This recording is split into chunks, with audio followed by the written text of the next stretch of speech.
All right, so should we get started here? A lot to talk about since we last met. It's been, a year and a bit? I think almost 2 years. 2 years, crazy. December of 2020. Wow. Yeah. Yeah. It's been an insane market, eh? Well, how have you been finding it last year, Eric? It's it's been busy. Look how long it took us to come together to do episode 2, right? A lot going on. Didn't have a single hour to spare to sit down. I feel like the end of 2020 was busy, but I remember I tried to take like 3 weeks off in January just to chill, like not go anywhere, just chill at home. Yeah. And Ryan's like, yeah, that's fine. I can handle things. But remember being really, really busy. I remember you calling me and you're like, yo, I think I need your help. And like, I wasn't able to just January 21. It was January 2021. And I think basically from January of 2021 up until March 2022. April April 2022. of this year. Yeah, it's been Yeah, crazy. it's pretty much been nonstop. It's like 16 Since months then. basically, right? Around there. yeah, probably about 16 months. Yeah. Up And then- until, sorry, what did you say? April? April. Around this April. time? Yeah. That makes sense. Yeah. And I guess the last few months, I mean, there's a lot of announcements, a lot of headwinds with these interest rates. And I think we are here to want to talk to everyone that's watching and see the questions that you all had. And one question we had was regarding, I guess, the interest rates was a big topic that people were wanting to know more on.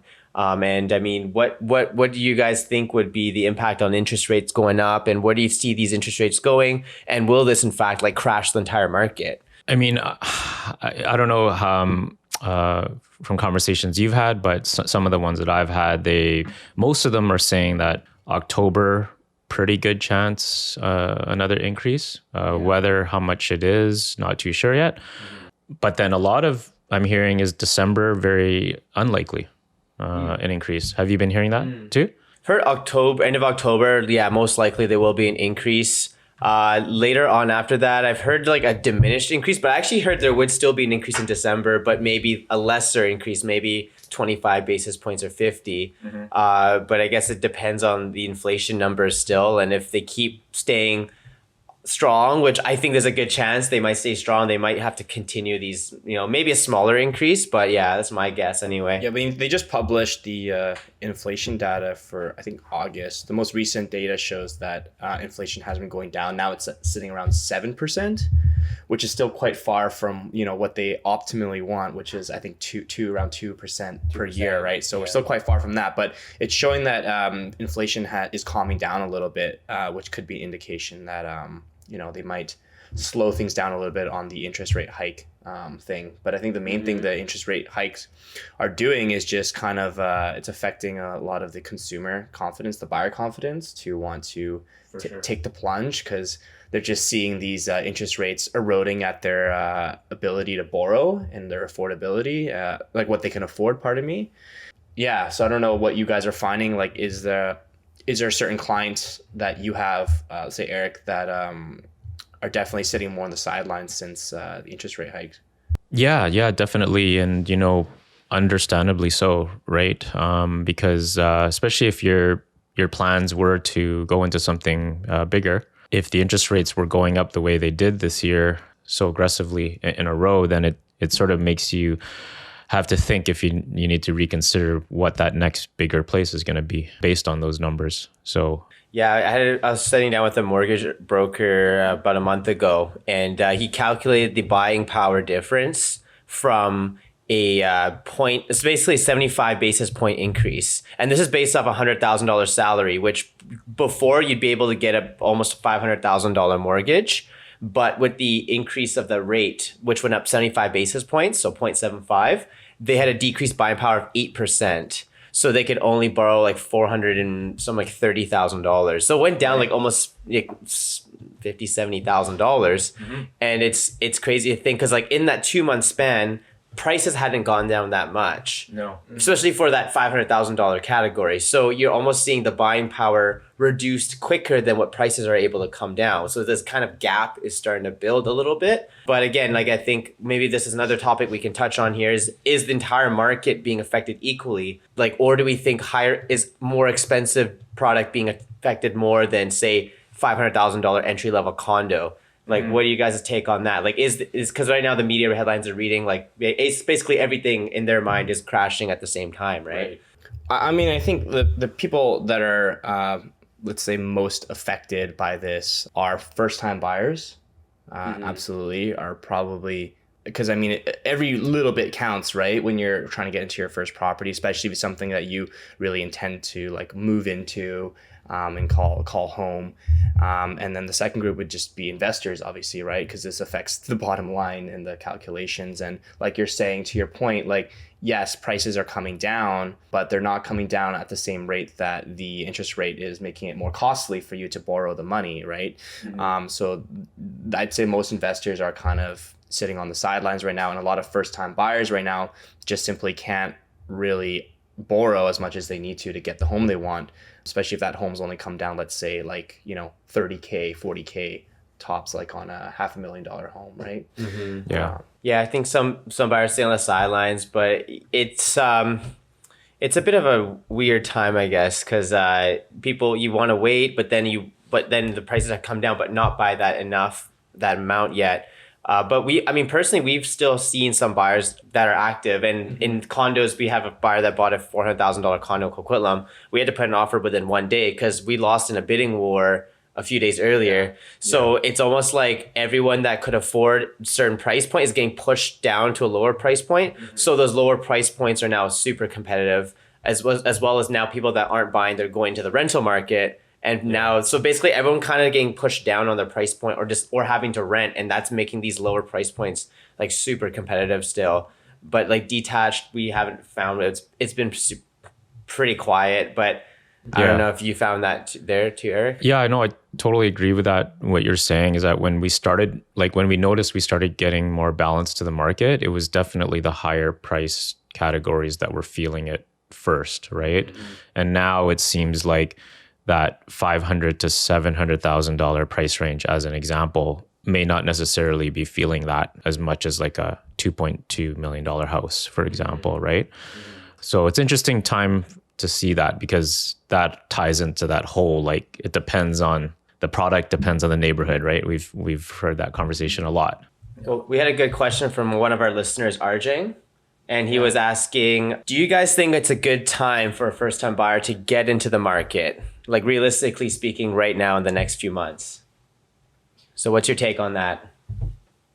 I mean, we always say the same thing every single time, right? And I kind of almost hate giving this answer because it's, because you can really say the same thing in any market. And I think the most important thing is, where's your personal situation? Are you in the position right now where maybe you've come into a new job, you're earning a certain amount of income now, you're a certain point in your life, you're getting married, you're, need to move out, want to move out.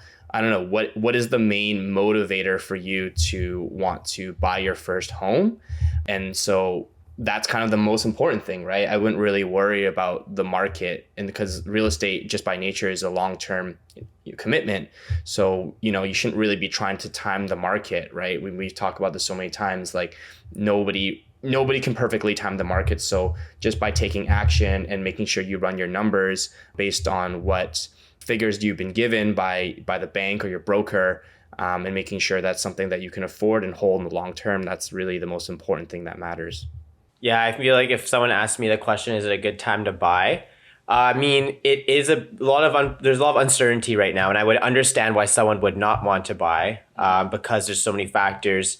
And I think I was listening to another a realtor chat, and he had a good way of saying that if you're going to sit on the sidelines, at least have your strike price in a way like set. So if, because otherwise you'll always be waiting for the next drop, right? And so realistically, prices could come down the next 4 to 5 months. That wouldn't be surprising, but at least have a bit of that set goal. So if it gets down to that price, get it, buy. And because you won't ever time the bottom perfectly, but you can time what is comfortable for you price wise and buy, and maybe it goes down a little bit more, but in the long run, at least you're in the market. And this is a window now that isn't going to last forever. It might last, 3 months, it might last a year. But I'd be if this lasts more than 2 years, I would personally be very surprised if this buyer's market lasts more than a year, even really. Yeah. I don't know what you think, Eric.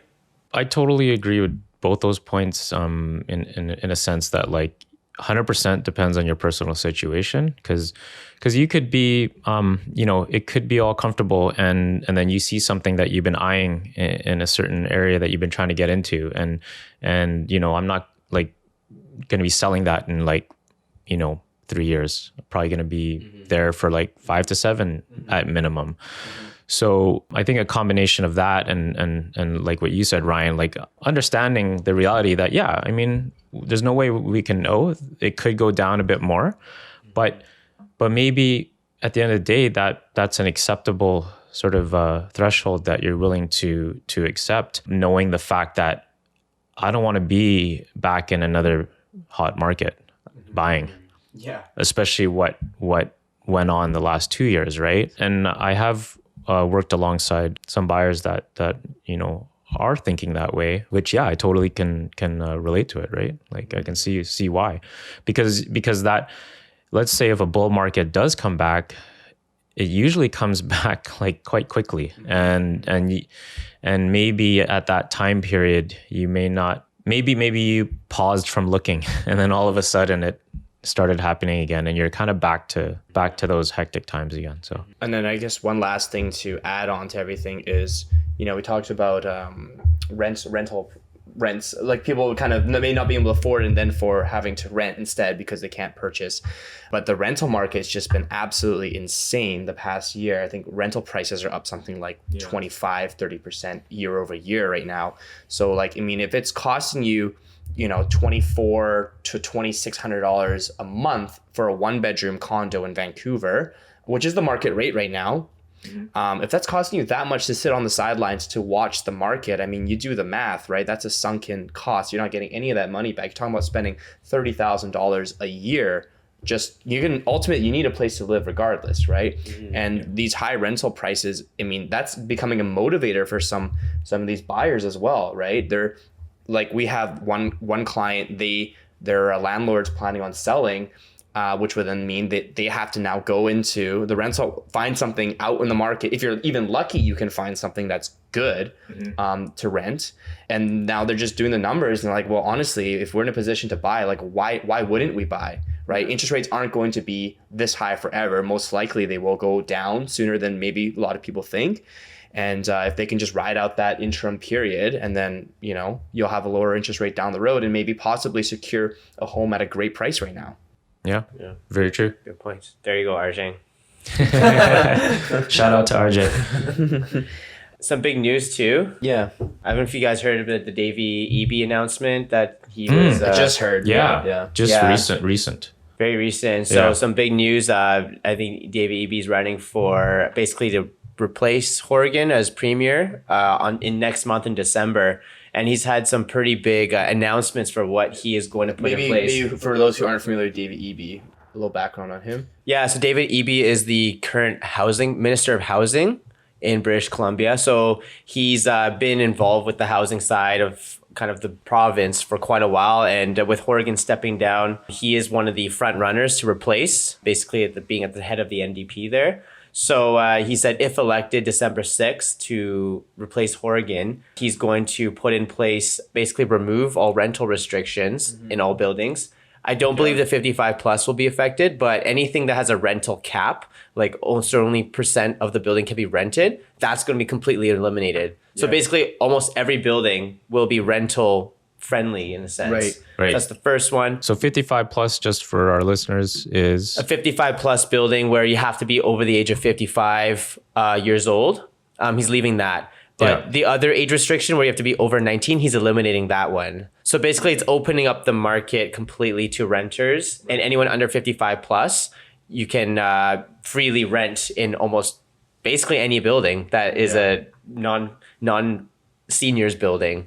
So I don't know what you guys think of that. And I think the goal of this is to create more affordable housing options. Right. I don't know if that is something you've kind of thought about how that will affect things come December, January. I mean, it sounds like it's one of those things that if you look at it on high level, it's probably has benefits, but then it might not have a good reaction from some either, right? Because, realistically, we do live in a landscape where there's a lot of buildings with restrictions, right? And those restrictions are in place because sort of how they have voted to prefer to run things, right? So I could see it being a bit of definitely a shock for sure. If they were to actually scrap all rental restrictions except for the 55 plus, I don't know if a lot of people know this, but buildings, like the bylaws in the building, affect the price that units within that building sell for, right? Generally speaking, buildings that have no restrictions or minimal amount tend to sell for more than buildings with restrictions, right? And those who choose to live in buildings with restrictions might do so for certain reasons, right? They don't want to live in a transient building where they have new neighbors all the time, there's a sense of community, et cetera, et cetera. There's their own reasons for that. But, how would this affect pricing?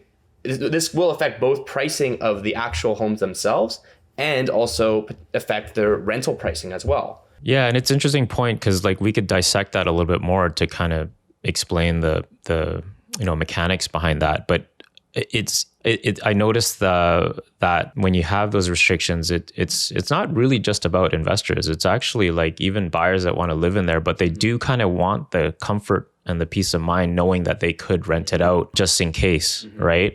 So like what happens is that if it has those restrictions, then unfortunately it won't work for them and they won't look at that. So yeah, so it's like, and I've had that firsthand experience, right, with working with buyers. So it's like, so yeah, I totally see your point on that, because then if you take the interest away from those buyers, then that lowers the demand for that building, and then and so on. So yeah.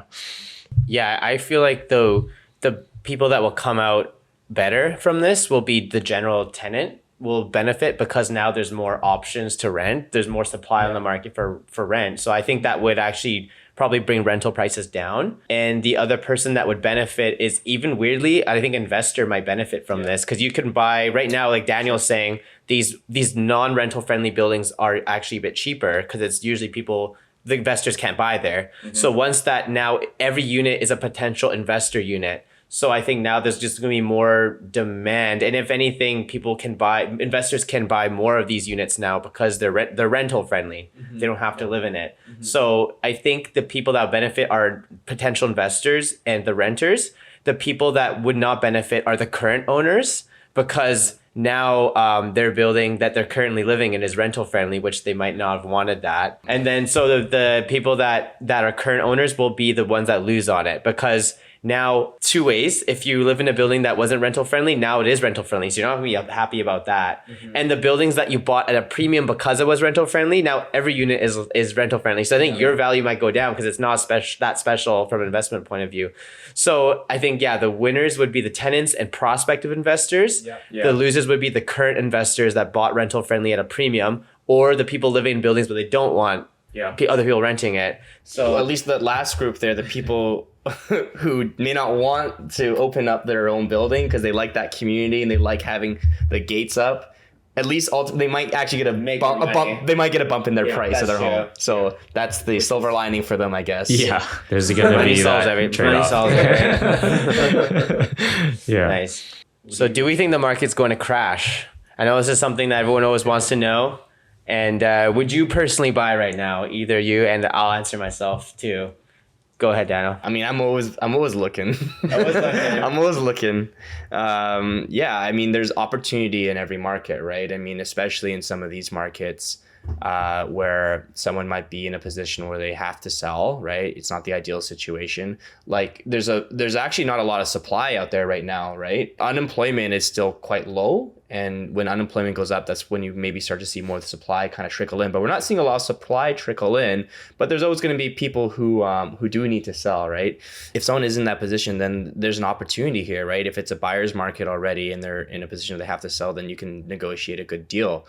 And as we always say, it's a long-term purchase. So I'm not really worried about if the prices go down a little bit more. All I'm worried about is like if I'm moving in, do I like love this home and I see myself staying there a long time? Or if it's a rental, then what's my monthly rent going to be, and is it going to cover that? I'm not worried about the short term period. It's not the approach you take with real estate at all. So is the market going to crash? No, it's not going to crash unless they start pushing interest rates up and up and up and up and up for the next like year or two, which is just not really going to be the case. They're going to do it just enough, right? And until they don't need to anymore. Yeah, that's my take anyways. Do I think the market's going to crash? I feel like it's already halfway crashed. Like we're seeing pricing down 10% to 15% depending where you are. If you're in the Fraser Valley, you've seen 15% price decrease since February. Yeah. So that's Yeah, That's crazy. quite substantial. Yeah, it right? is. Yeah. So it's already kind of crashed. So is it going to crash more? Maybe, but I don't think it's going to be another what have we seen again? So we've kind of already on our way to the bottom, I would say. Are we at the bottom? Maybe not, but it's still there's not, I don't know, I think there's not much more to go down. And plus we're seeing immigration coming in right now. They're not slowing down on that. Like Daniel's saying, unemployment's still quite low. And again, the Bank of Canada is going to put up the rates just enough to get the economy to just enough to slow inflation, but not really completely destroy the economy. Yeah. So I do have faith in that. But yeah. Yeah. Yeah, I guess we got to be a little bit worried, like thinking about the employment economy, right, and the overall economy in general, and the employment opportunities. If if we head into a recession, then that could mean that prices will fall further, right? Yeah. Yeah. Like when I've spoken to different industries out there, especially on the tech side, like definitely hearing that not a lot of hiring, like they used to, right? Mm-hmm. Like a year ago or I don't know how long. So yeah, I think it really just depends, like you guys said, how that all plays out. But I mean, I don't know. I agree. I love both your answers. If there was something, are you buying? I would buy if there was the opportunity there. The point of the question is that am I not going to buy because I'm worried about is it going to crash or whatever? I would still buy at this point. Yeah, I guess with everyone, you got to look at what's your timeline and horizon, right? And like for us, if you're looking to do a renovation and sell immediately, I probably wouldn't do that. I actually don't. I'm not looking at anything short term because 6 months from now, the market, good chance, is not going to be much better than today. If not, if anything, it might be potentially weaker, in my opinion. But if you have like Daniel's saying, a 3 to 4 year window where you're renting this out, the rents have gone up like a good amount, like it's paying for itself, like you're looking to have this for 3, 4, 5 years as an investor. Yes. If you're looking to live in the home for 3, 4, 5 years and it's comfortably within your monthly payment, then it's not a bad time. The other aspect too I was looking at was pre-sale. I was just read my mind. I was gonna say, well, what do you think about the pre-sale side? Is it in the same approach that you're looking at? Projects right now like that are completing in like 5 years, and they seem to be doing pretty well with sales because of the long horizon. completion. I think that's the key, is the long horizon. Anything completing in the next year or two is a tougher sell. Yeah. But if you're looking at 5, 6 years out, I think long term the fundamentals of the market are there. Whether it's immigration, whether it's even building costs going up, like inflation is 7%, like the building costs are going up like quite a bit too. So you might just make money on the cost of building going up. Right. And like a lot of developers are probably going to maybe even cancel their projects. So that's going to even restrict supply further if they decide not to build. So pre-sale, I'd say the next 6 months could be an interesting option if you can get something when the market's maybe slow in the winter, you pick it up and it's completing in 5 years. I feel like that might be something I'm looking into personally right now. Pre-sale went through such an interesting period, hey? Like, yes. Like right when it was like, you saw that lift and it was going, and then all of a sudden it's like, oh, got to introduce some more promotions again, right? Like it was like right when it was like happening, right? Yeah. I think things really like peaked because Eric and I we worked on a project in New Westminster together, and I feel like things were really at their like biggest stride around like January, February of this year. Like, yeah, like kind of creeped in November, right? Right, like, around November. We did launch some promotions. We had we had a 5% deposit, right? So you could put 5% down and then hold that for 2.5 years, complete end of next year. And that just caused a frenzy, I think, at one point. We had so many contracts to write. I think it caused a frenzy because sometimes it's hard to get a 5% on a concrete, right? High rise. Totally. With that much time. And a lot of times a concrete high rise would be like 5% maybe leading up to the completion, right? Yeah. And it was a perfect storm because that was right around the time where the condos were going crazy. I remember we had this listing in Port Coquitlam and like a pretty standard 1990 like 5 one bedroom and den. And we got like 7 offers or 8 offers on this place in February. February this year? February of this year, yeah. Okay, I remember the condo. I was looking at another place and also in Poco. That place also got like 5 or 6 offers too. And it was funny because I remember condos weren't really getting that much attention for the longest time. During that whole busy season of 16 months, I felt like condos were honestly the slowest segment. And it was not until the very end of that whole run that we had that the condos just went crazy. And so it was perfect timing with our 5% deposit. I remember we were literally writing like one deal every single day. Yeah. Like at least one deal a day. Oh yeah, for sure. If we averaged it out, definitely. Yeah. What do you guys think the market will look like spring of next year? So it's spring of 2023. Rock, paper, scissors to answer first. It's on the record. Okay, Eric goes first. It's on the record. Oh man, this reminds me of our predictions at the first episode. No pressure. Okay, well, I guess basically it's gonna depend on what sort of decision they make on interest rates in the early part of the year. So, like, I guess would it be scheduled as January? I think it's October and then December. December, and then, but what about the next year? Would it be? I don't know. We don't know yet, I guess, right? Not sure, Yeah. I agree with sort of, we've seen a lot of this, if you want to call it slowdown, a little bit of decline, big chunk of it this year. I really don't see them kind of raising the rates like they did this year. You might even see them later on in the year having to drop it a little bit if needed, right? I think it'll be a busy spring. There's been a lot of time right now for buyers to really assess what's the best decision and how to go about it, right? Because I guess this year might have been the time that was spent to figure all that out, and then by the time we get to next year, then maybe the situation with inflation is much better by then. What do you think, Ryan? I'm a little less optimistic. I feel like in terms of inflation, I feel like that might still be running a little bit longer. I feel like in my opinion, I think that part of the inflation is also a supply issue, not so much just demand. So putting the rates up isn't going to help.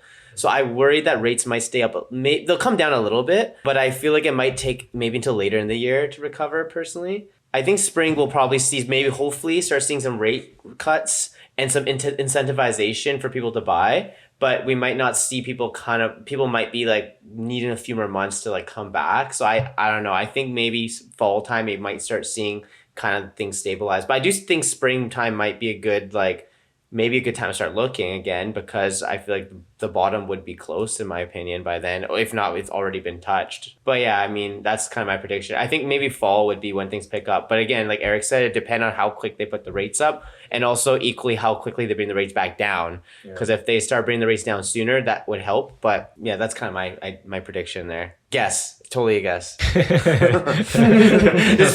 Just like a big disclaimer. Yeah. I feel like the detached market might be busy in the spring. I don't know why. I feel like it's been kind of beat up pretty hard over the past few months, and I see the detached market continuing that trend during the fall and into the winter. But I think by spring, prices might have come down to a point where they're like so compelling that people may not know this, but generally speaking, when the detached market starts to pick up first, like single family homes, they tend to lead, and then townhouses, then condos. So I think that detached will be active by spring. I don't think we're going to see a market quite as busy as we did, let's say, like last year. But I think, sales numbers aren't going to be historical lows. I wouldn't say that they have been, right? The past few months, it's just been 20-year lows for sales counts. Yeah, I mean, it's hard to compare it to last year, right? Because it's such a unique situation. To add on to that, like, it'll be busy, but then it won't be a similar climate as like last year, because last year was just so limited with anything to choose from, inventory. Whereas next year, maybe a little bit more inventory is going to kind of give it a little bit more of a smoother kind of, way to transact, right? Not so hectic. Spring is always just always has those typical seasonalities too. So, which it seems like we're getting those seasonalities back now. Yeah. Whereas the last two years, we It's so early. Everyone started shopping January. We didn't even really have seasonality. Yeah, right? that's true. That's a good point. Yeah, because the last 2 years, it's like everyone was so angsty to get in the market. Come January, it was like everyone was like ready to go, and the market was just going crazy in like January, February, March, and then by like April, May, June, people will start like kind of going vacation. So it's like, or it would just keep being busy. Like it was just like everything started so early. But I think like Eric said, I agree. I think things will become more seasonal again, like more of a traditional kind of spring and fall being a bit busier. Yeah. It's just how much busier.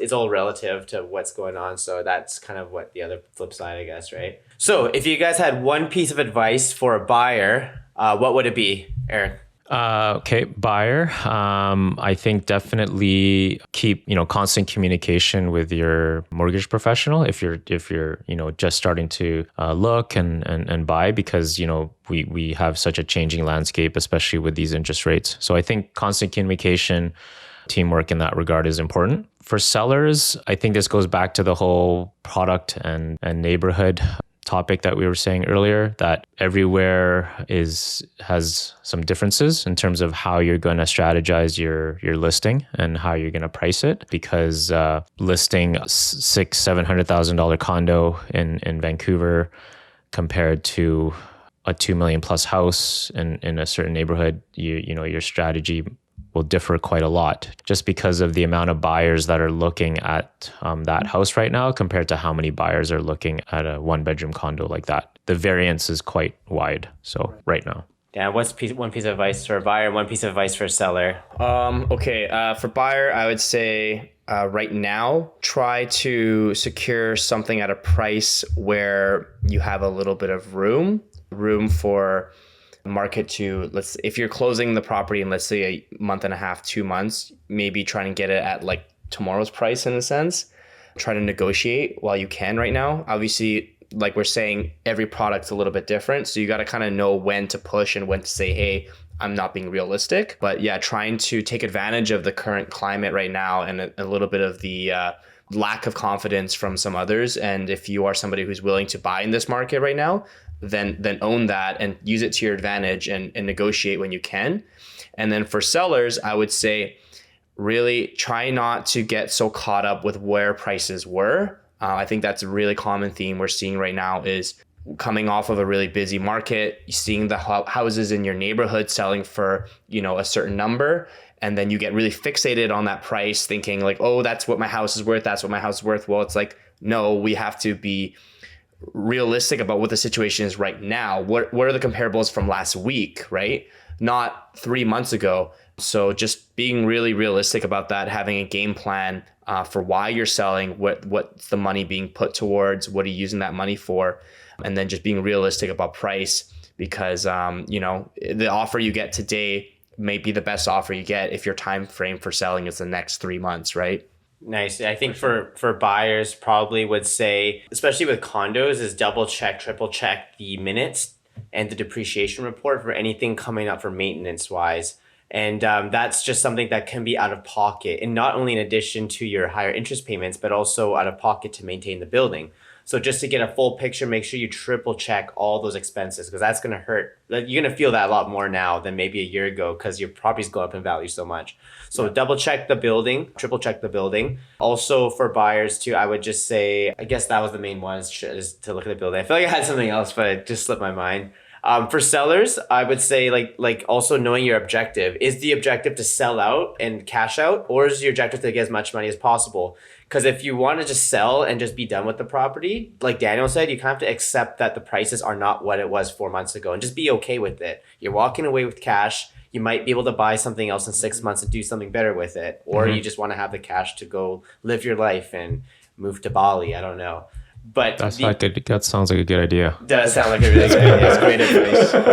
But if you want to get top dollar, honestly, now is not really the time to sell. If you want to get top dollar, you probably just have to rent out your house for like 4 years and then sell in 4 years. Like, you know what I mean? Yeah. Like then you'll get top dollar. So if you're cool with being a property manager for 4 years, then do that. That's probably the way to do it for top dollar. But if you want convenience and you want to do something else with the money, you just don't want to be a landlord anymore, then yeah, just look, what's your why are you selling, and just be okay that it's not the best time to sell, but it's also not the worst time to sell, right? You're still making more than if you sold a year ago, I think, generally speaking. So yeah. It's funny you mentioned wait 4 years if you want to sell top dollar, because, you know, if you're just cruising the MLS, sometimes you see a house that comes up for sale and you're like, whoa, that's a pretty like steep asking price. And then you go to the history and you see the last time they listed was like beginning of 2018, right? Right. And it's classic because they're just doing the same thing again. They saw the peak of the market, and now they're like scrambling because they're like, oh, did we miss it? And then they're pricing at the top dollar. Yeah. So yeah. Yeah. And no pressure to sell, I'm sure, right? Yeah. Like for them, right? for that seller. Exactly. So it's just like, well, that's just a put it classic up for example. again. Yeah, it's Classic on someone waiting. It's like the same thing on the buyer side. It's like waiting on the sidelines for the bottom. On the seller side, it's like waiting for the top, but then you've waited too long, right? You gotta just, sometimes action is just better than trying to time the top perfectly. Now you've kind of missed the boat. Thank you again for joining us on your local friendly neighborhood budget podcast. Yes. Very in budget. Eric's home. Thank you for having us over. Oh, What a beautiful home. Yeah, we are honored. He's just speechless. All right, cheers, guys. Cheers.